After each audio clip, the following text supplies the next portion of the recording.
Hi everyone and welcome to Danka Praktik. Are you considering buying a homestead property? Well, if you are, there are a couple of things you should look at before buying. Otherwise, you can make big and costly mistakes that can ruin your future happy homestead life. We hope this video will help in avoiding those mistakes, so stay tuned. Danka Praktik. Before we start, we would like to recommend two of our videos. The first one is the pros and benefits of having a homestead, and the second one is the cons and downsides of it. These videos will help you gain a better understanding and a more realistic picture of the homestead lifestyle, which may then help you in making a good decision. The link for the video is in the cards in the corner or in the video description. The first and most important thing is to make a good decision on what you actually want regarding a homestead.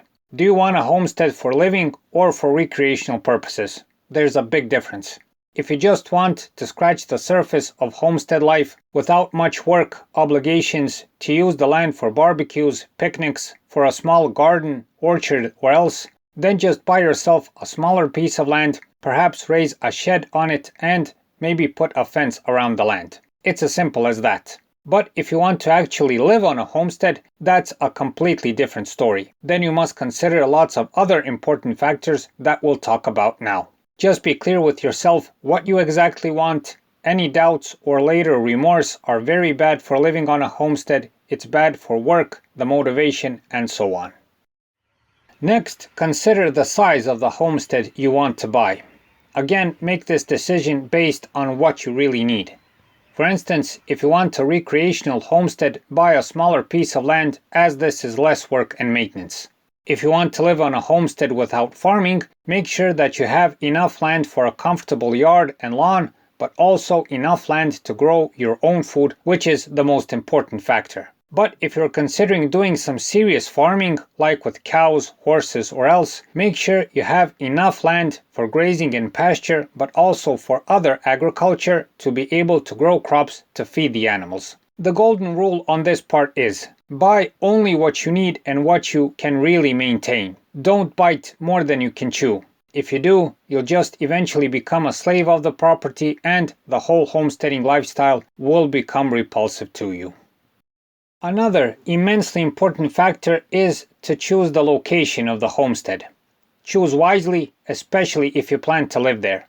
The most crucial factors, at least as we see it, are the distance of the homestead to the nearest town and what the terrain of the homestead is like.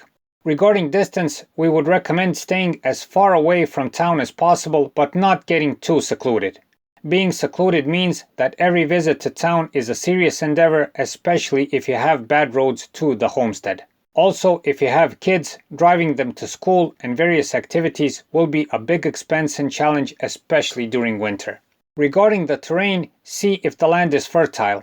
Is there a good water supply? Are there forests around you? Is there a river or creek nearby? Are there lots of hills and else? Check all of this out, especially if you plan to do some serious farming. Know that this is the bread and butter of homesteading, and if you buy a bad piece of land in a bad location, your future of homestead living is dim at best. Besides the location, a huge factor is climate. Especially check the climate if you're buying a homestead in a different country and climate zone, and if you're planning on doing agriculture on the land. Check how much rainfall is there annually on average. Are there droughts? Are there floods? How long does the winter last? Are there strong winds? And the list goes on. Make a thorough inquiry on this part, since this is closely connected to the quality of your future lifestyle, but also to your budget. Will you be able to grow the food you want in that climate? How much money will you need for heating? How much money will you need for cooling? Will you need an additional water supply? These are just some of the questions. Be sure to check the infrastructure around and on the homestead. Mainly check the water supply, electric power supply, and the roads. The main factor is the water supply.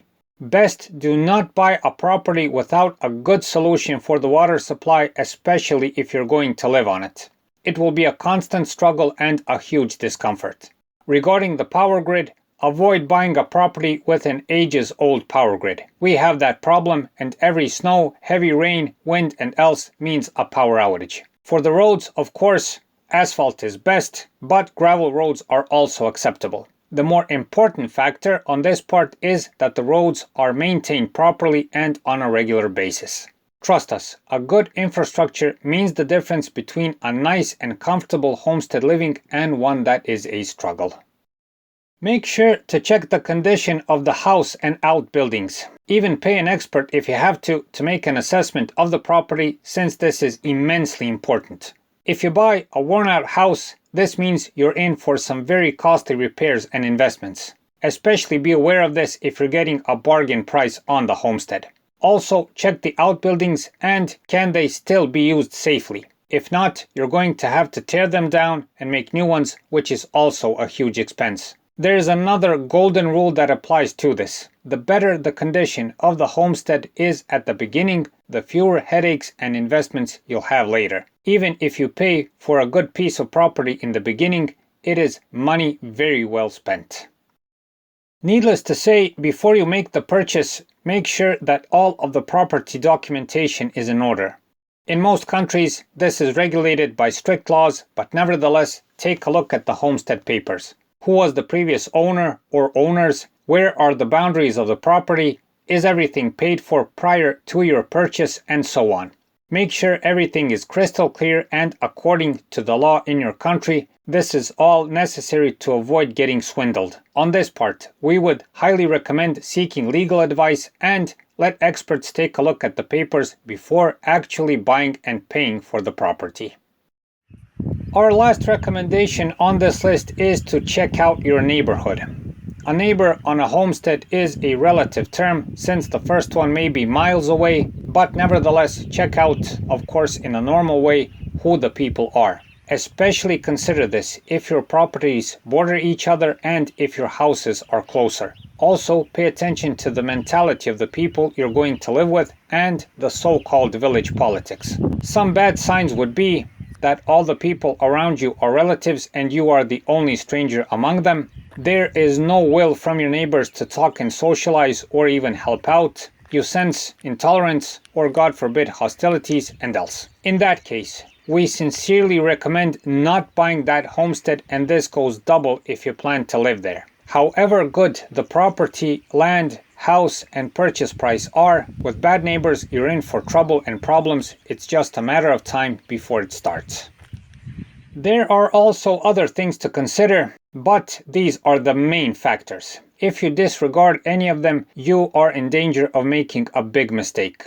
Besides all of this, there is one more important tip from us. Take your time when looking for a homestead. Take your time when deciding what you want and need, and especially take your time when making a final decision on the purchase. Buying a homestead is a big and costly investment, and it is just like buying a car. If you buy it head over heels and with your heart instead of your brain, seldom does it serve you well in the future. So that's it for this time. We hope the video helps. Please like and subscribe. It's a huge help for what we're doing. Thanks for watching and thanks for your time.